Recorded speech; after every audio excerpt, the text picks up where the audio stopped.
Jornal ISTV Cidade, Uberaba.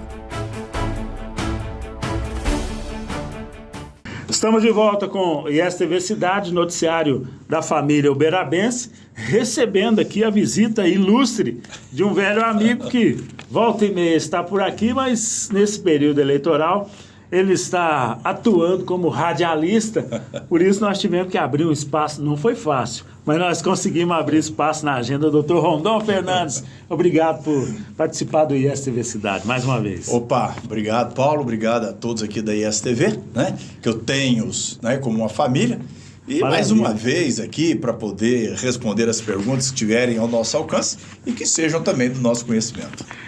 Olha, para quem não sabe, o Dr. Rondon está lá fazendo as vezes do nosso amigo Hélio Júnior, que está em disputa eleitoral. E eu queria, a primeira coisa que eu queria saber é o seguinte: como é que é essa veia radialista que eu não sabia? Você está gostando? Está indo bem? O que você me fala? Ô Paulo, eu te confesso o seguinte, que a gente já tem uma certa experiência com questão de entrevistas, né? Seja rádio, seja televisão, mas você... fazer um programa, tocar um programa, isso não é brincadeira, né? Não. E ainda mais a responsabilidade. Um programa que começa às 5 da manhã e você tem que levar o programa até às 7. Você já levanta às 4, né? Você toma um banho ali, para quando for por volta de 4h35, você já tem que sair para estar na rádio por volta pelo menos de 10, 15 minutos antes. Porque não é chegar de bate-pronto, isso não é fritar pastel. Você tem que chegar na rádio, você é quem abre a rádio, tem um rapaz lá espetacular junto lá, que é o seu Neto, e você sai ligando toda a aparelhagem, tem hora que dá certo, tem hora que dá qualquer problema, e aí é que nós vamos realmente fazer o programa, mas está indo assim com muita tranquilidade. A gente procurou dar um outro formato parecido com o nosso rosto, a nossa cara, e estamos conseguindo. Vamos, se Deus quiser, até o dia 4 de outubro. Já estamos aí já na metade do mês de setembro, temos aí mais 2, 3 semanas. Eu tenho certeza que vai ser tranquilo. Interessantíssimo. E é legal você falar isso, porque eu sempre tive, né, nesses 30 e tantos, quase 40 anos de profissão na comunicação, eu sempre tive na conta de uma profissão, vamos chamar assim, co-irmã, o profissional do direito, né? Eu já contei para você, quase fui estudar direito por influência do Dr. Habib Jabbour, que está lá no tribunal. Desembargador, né? Desembargador. Ele sempre falou: Paulo, você leva jeito, escreve bem e tal, mas a gente percebe o seguinte: o direito e a comunicação, eles estão juntos também, né? O tribuno, você vai para um tribunal, você vai defender um determinado cliente, principalmente na área criminal, te exige uma comunicação fluida, né? Fácil, que você tem que, às vezes, buscar lá na comunicação a técnica também, não é? Não tenha dúvida. E eu vou te confessar algo. Essa sua vontade, ela é recíproca. Só que na minha condição é para o lado do jornalismo. Mas eu quero ainda fazer, nem que seja EAD, algum lugar, eu quero fazer filosofia, sabe, Paulo? Eu preciso da filosofia. Bacana. Essa realmente é uma base da ciência, né? A filosofia, a gente, na época de seminário, falava que era a mãe da ciência, porque realmente ela é. Ô Paulo, a gente vai aprendendo, vai vivendo. É o seguinte, a filosofia, eu já fiz alguns cursos, até o seu comportamento de vida muda. Filosofia é fantástico. É fantástico. É verdade. Mas, hoje o assunto aqui é direito. De novo, vamos falar sobre... Com tanta coisa boa pra gente poder falar. Você quer falar de direito? Vamos falar de direito de família. Sabe por quê? Nossos espectadores, nossa audiência sempre me cobram: Paulo, assisti lá seu programa, você entrevistou um advogado falando sobre tal assunto, sempre dá ibope. Porque é uma área que todo mundo tem necessidade, né? Uma hora ou outra de acionar, que é o direito, que é o advogado, que é o profissional do direito. Eu quero começar falando sobre essa questão do extrajudicial envolvendo menores na questão de alimentos, por exemplo. Parece-me que tem mudança na legislação e eu queria saber como é que está essa questão na prática, doutor. Falar a verdade para os nossos ouvintes. Eu não vou aqui bater palma e eu não vou endeusar o Conselho Nacional de Justiça, tá certo? O Conselho Nacional de Justiça, ele fez, na realidade, uma grande média. Ele poderia ser um grande herói. Tá? Mas faltou coragem. Faltou coragem ao presidente do Conselho Nacional de Justiça. É a questão do divórcio extrajudicial com a presença de menores. Nós sabemos que a nossa legislação, quando você tem menores, ou menor, ou incapaz, né, você tem que solucionar essa situação no judiciário, certo. ou seja, de forma judicial. Certo. Tá? O conselho, ele autorizou, principalmente a partilha, você fazer o divórcio com a partilha no extrajudicial. Aí se você vai lá e coloca uma vírgula, desde que lá no judicial você já tenha solucionado a questão dos alimentos, o valor e a questão da convivência. Agora nós não falamos mais direito de visita dos pais. Certo. Não falamos mais isso. Certo. Tá certo? Visita é para uma pessoa estranha. Visita é para uma pessoa de fora da família. Então, é o alguém direito... que está recluso, por exemplo. Isso, Então, agora você tem o direito de convivência. Então, nós temos os notáveis aí do direito, né? Então, os notáveis, gente, essa expressão direito de visita do pai ou a mãe para com o filho, essa expressão direito de visita, isso não dá certo, né? Porque eles convivem. Então, o pai e a mãe têm direito de convivência, tá certo? Até porque no direito se fala em guarda compartilhada, né? Sim, se fala em guarda compartilhada. Então, voltando a essa questão aí, que nós estávamos falando da partilha, do divórcio com menores no extrajudicial, na realidade é o seguinte, em vez de você ter um processo, você vai ter dois. Em vez de você ter um gasto, você vai ter dois. Então, resultado, vamos fazer tudo de forma judicial. Porque lá no judicial nós vamos resolver o problema da convivência, do valor da pensão. Lá nós vamos fazer a partilha também. Muitas das vezes o Ministério Público pode achar que a partilha não está muito certa. Você faz uma compensação, você resolve tranquilamente, sem problemas, sem nada, sem estresse. E clientes meus, por enquanto, eu não oriento a fazer essa questão de forma extrajudicial. Eu resolvo parte, mas fica outra parte para trás. É verdade. Agora, doutor, você vislumbra aí no futuro breve a liberação desse pacote que você mencionou aí para que pais, tutores, enfim, pessoas responsáveis por menores tenham a possibilidade de tocar todas essas questões extrajudicialmente? Ô Paulo, falando francamente aqui, vamos falar francamente. Sim. Ouve-se muito em falar, entendeu? Que o judiciário está abarrotado. Que o judiciário está cheio... é uma das justificativas para acordos de conciliação e arbitragem. Aí, em cima desse abarrotado, você tem que colocar esse abarrotado entre aspas. Tá certo? Certo. E eu estou lhe dizendo isso porque, veja bem, o juiz não precisa, viu, ô Paulo? Nós tínhamos um juiz aqui que trabalhava das 8 da manhã até as 11. Da 1 às 6. Igual qualquer servidor. Certo. Este juiz, ele dá sentença lá no próprio fórum, ele não leva processo para casa. Certo. Cada juiz aqui em Uberaba tem 5, 6 assessores, sabe? Entendi. É tanto assim que nós estamos vivenciando uma nova fase, né, com alguns juízes, principalmente na seara criminal. Eu faço questão de registrar, onde a audiência mais longa é para daqui 3 meses. Entendi. Então, são juízes que estão extremamente compromissados e comprometidos com os seus processos. Você pode ter 10 mil processos, mas se você trabalhar um pouquinho na sua casa, das 8 às 11, da 1 até às 6, não tem esse volume todo de processo. Entendi. Né? Inclusive, nós tivemos aí juiz da área de família, aonde chegou aqui em Uberaba, vindo aqui de Conceição dos Alagoas, doutor Marco Antônio, onde ele reduziu o número de processos na vara dele em mais de 40%. Ou seja, se houver um pouquinho só de boa vontade, o esforço, entendeu? Esse mundo de processo, isso aí e nada é a mesma coisa, tá certo? Eu me lembro, não vou me lembrar o nome dele, mas eu me lembro de um magistrado aqui de Uberaba, que eu acho que se aposentou, prestou concurso, virou promotor de justiça, mas o cara era uma máquina de fazer sentença. Doutor Sebastião Naves de Rezende. É ele. Eu vou contar aqui um caso. Você se lembra? Não, eu sei quem é. Ele veio de Biá para Uberaba, daqui ele escutou. Não é verdade? Ele veio de Biá para Uberaba, rodou ele saía procurando as varas que tinham o maior número de processos. Olha só, isso dá uma história, Paulo. Me permita. É verdade. O desembargador Costa Lourdes cantou o canto da sereia no ouvido dele para ele ir para Belo Horizonte, porque depois ele iria para o tribunal. Certo. A grande vontade do doutor Sebastião era ir para o tribunal. Seria o desembargador Sebastião. Mas quando ele chegou em Belo Horizonte, ele viu aquilo lá, e ele viu a lista do tanto que estava na frente dele, ele falou, não vou para o tribunal nunca, entendeu? Não vou, e acabou lá se aposentando. Mas eu vou só te dar um exemplo para você ver. Aqui em Uberaba teve uma greve dos magistrados. Sim. Todos os magistrados das varas cíveis, 4, 5 varas cíveis, criminal com 3 varas, juizado da infância, fizeram greve. Menos ele. Menos ele. Você sabe o que aconteceu, Paulo?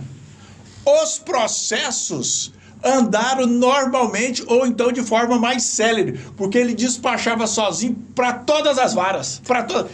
Precisou de juiz ir lá na secretaria e impedir que o escrivão encaminhasse o processo para o doutor Sebastião, que estava lá sozinho despachando tudo. Ele falou, não, o jurisdicionado ele não pode ficar no prejuízo, ele era não. de uma vara civil. Ele era de uma vara civil, mas ele tinha criminal, menor, tudo, e tocava. Aí o que aconteceu? Olha só que eu vou te contar aqui, você pode não acreditar. Ele aposentou, prestou concurso para o Ministério Público, tá? Inclusive, nós viajamos junto, né? Fomos reprovados, tá certo? Ele foi de novo e até me perguntou, falou, vamos, Rondon? Eu falei, não, doutor, eu não vou nisso mais não, tá certo? Ele foi e passou, foi para Paracatu, foi para Unaí, foi para Patrocínio. Chegou em Patrocínio, Patrocínio instalou lá o juizado especial, civil e criminal.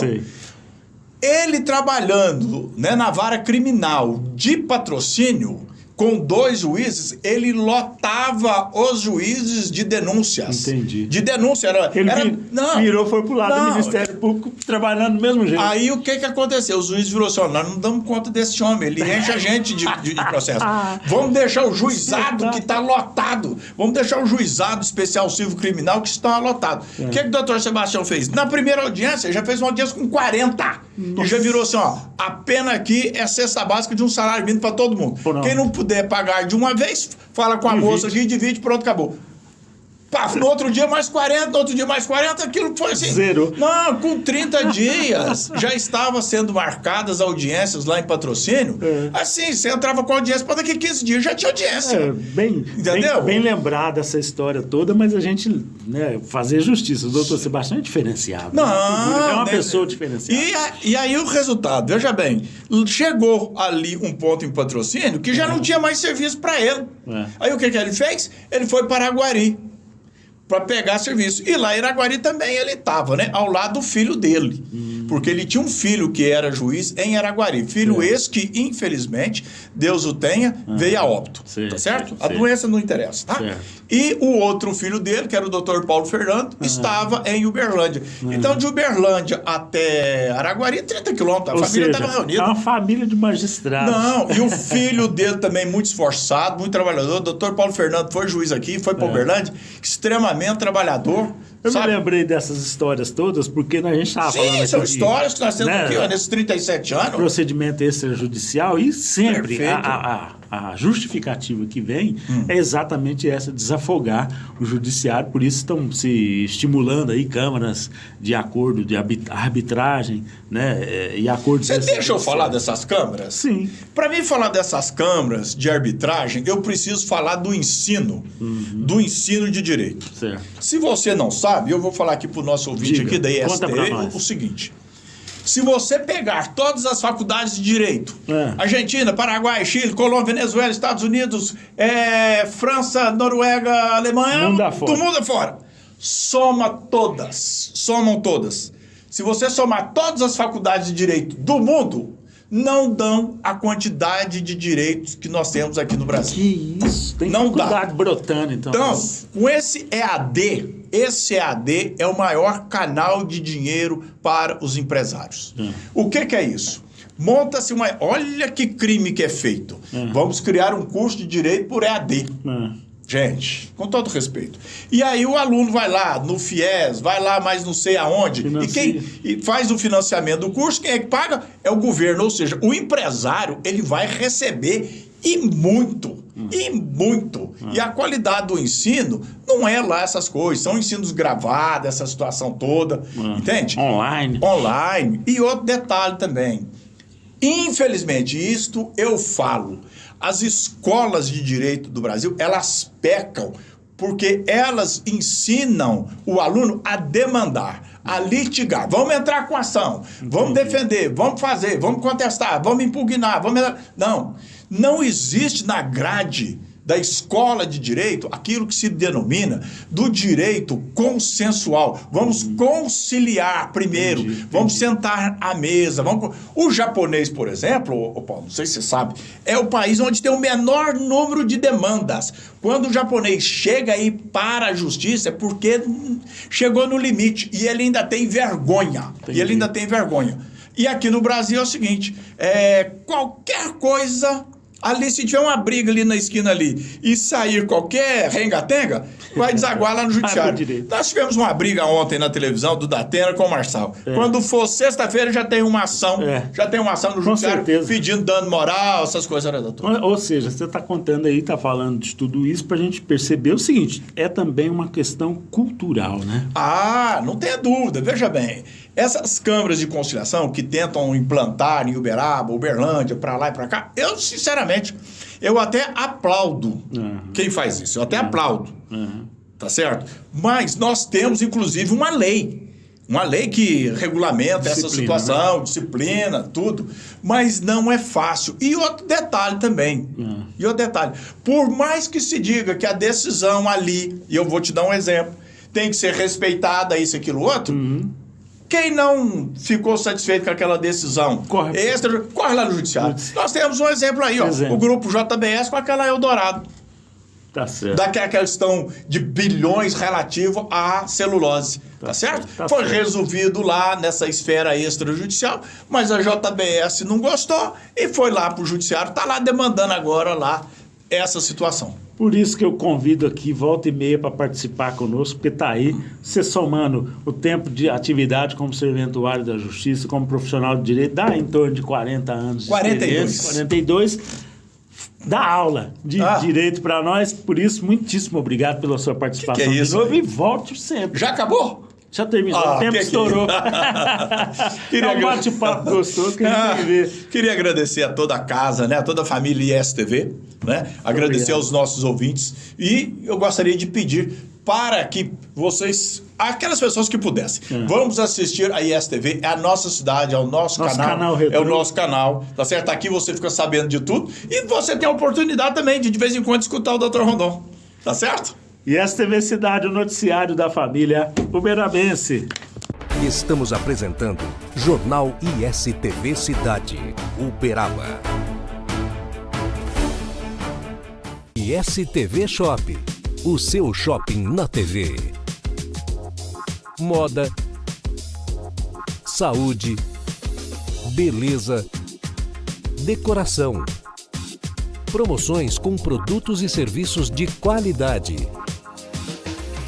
ISTV Shop, o seu shopping na TV. Sabe aqueles momentos com a família, sentados à mesa, momentos que nos fazem bem, que nos fazem felizes? Para acompanhar uma prosa boa, tem que ter Café Silva. Café puro, direto da roça, produzido com tecnologia sem contato manual. Para uma qualidade diferenciada, deixa a gente fazer parte desses momentos na sua vida. Telefone 034 991 59 39 39, atendendo toda a região. Café Silva, cada vez melhor. ISTV. Nosso canal vem crescendo a cada dia e se destacando em todo o Brasil. Mais de 150 milhões de telespectadores recebem o nosso sinal através das antenas parabólicas, TV digital via satélite, TVs conectadas e TV a cabo em todo o território nacional e América Latina. A nossa programação de filmes, séries e desenhos retrô vem conquistando os lares brasileiros, que cada vez mais buscam conteúdos de qualidade para assistirem com suas famílias. ISTV, a sua TV retrô.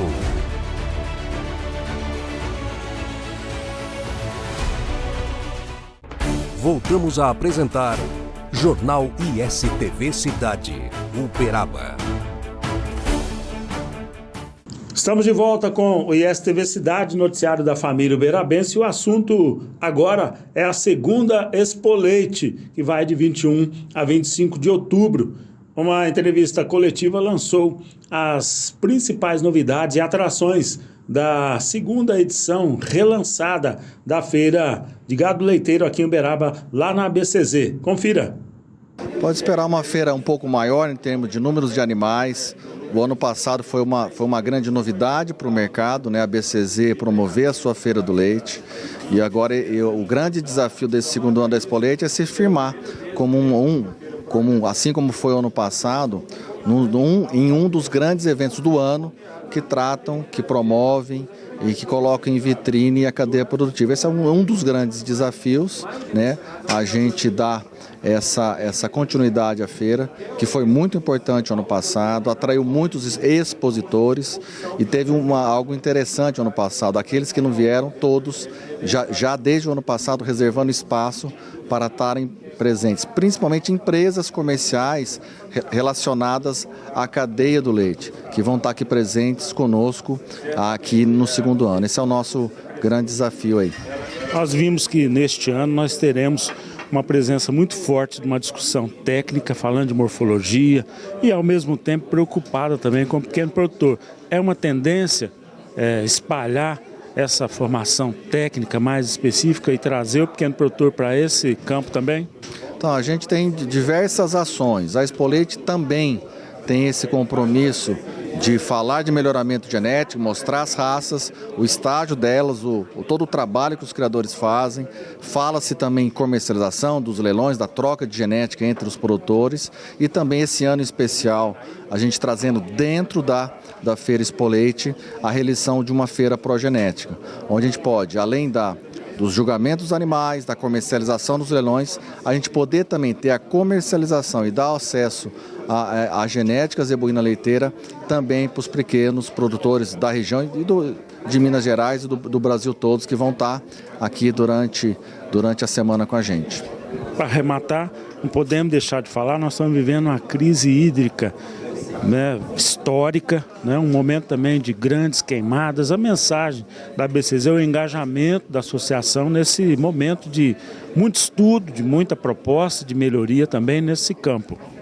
A ABCZ, a gente faz a nossa parte, né? Nós somos responsáveis pelo registro das raças zebuínas, pelo melhoramento genético, mas nós também somos solidários nesse momento. É o que você falou, estamos numa crise hídrica, então aí desde o último mês questões de incêndios em propriedades rurais. Estamos aí às vésperas, torcendo e rezando para a chuva chegar logo. Já tem previsão aí para essa semana aí de chegar uma frente fria aqui, conseguir atingir Minas Gerais. E a gente sabe que tanto a falta como o excesso de água faz mal. Tivemos aí também a nossa solidariedade com os nossos irmãos gaúchos nesse momento, já em maio, com as questões das enchentes. Realmente, lá nós também vamos ter que ter um trabalho importante de reconstrução e de a gente poder dar apoio, principalmente aos pequenos produtores, para voltarem a produzir o mais rápido possível. A gente sabe que é um momento que passa. A notícia boa de quando você está no deserto, você não pode parar de caminhar, que o deserto passa. Então a gente espera com otimismo e principalmente dando apoio no que é possível a gente dar para que a gente atravesse essa fase aí. E além do presidente Gabriel Garcia Cid, presidente da ABCZ, a equipe ISTV conversou também com Rodrigo Simões, que é diretor de pecuária leiteira. Ele fala do conteúdo técnico da segunda Expo Leite. Pois o evento é um evento que, como você mesmo falou, ele conta com uma programação da área técnica muito interessante, começando no dia 21, que é o primeiro dia da feira. A gente tem um curso de características morfológicas do gado leiteiro, do zebuíno leiteiro. Então a gente está trazendo os maiores especialistas na área para palestrar e ministrar esses cursos para todos os interessados. Esse curso não se restringe apenas a técnicos e criadores, mas também a qualquer qualquer curioso, interessado que queira aprender um pouco mais sobre esse tema. Então, na segunda-feira a gente tem isso. A partir da terça-feira de manhã já começam os julgamentos, que se inicia com a raça Guzerá. Então, nós temos julgamento na terça. Na quarta-feira, a gente tem a abertura oficial do evento, que vai contar com a entrega do mérito a 3 personalidades da área e a presença de diversas personalidades, né, da área pública, né? Então, a gente tem esse evento às 10 horas da manhã na quarta-feira. No final da tarde, a gente tem o final do torneio leiteiro, que é uma das grandes atrações da feira, que é quando a gente vai conhecer as vacas que produziram mais leite. A gente tem expectativa de vacas alcançarem até 100 quilos de leite na raça Girolando e até 80 quilos de leite na raça Girleiteiro e acima de 50 quilos na raça Guzerá. Depois nós temos a sequência dos julgamentos na quinta e na sexta, até que na sexta-feira a exposição termina com o julgamento da vaca suprema, que é a escolha da melhor fêmea dentre todas as raças expostas na feira. Além disso, uma vasta programação de leilões e shoppings. E com isso nós chegamos ao fim de mais esta edição do ISTV Cidade, o noticiário da família uberabense. Jornal ISTV Cidade. Notícias exclusivas de Uberaba, todos os dias, aqui na ISTV Uberaba, terra de gigantes, a cidade dos dinossauros, de Chico Xavier e do Gado Zebu, integra a programação da ISTV. Vamos mostrar Uberaba e todo o seu potencial de turismo, desenvolvimento econômico, polo de excelência em saúde, educação e muito mais. A população de Uberaba agora junta-se à rede ISTV, com mais de 150 milhões de telespectadores em todo o Brasil.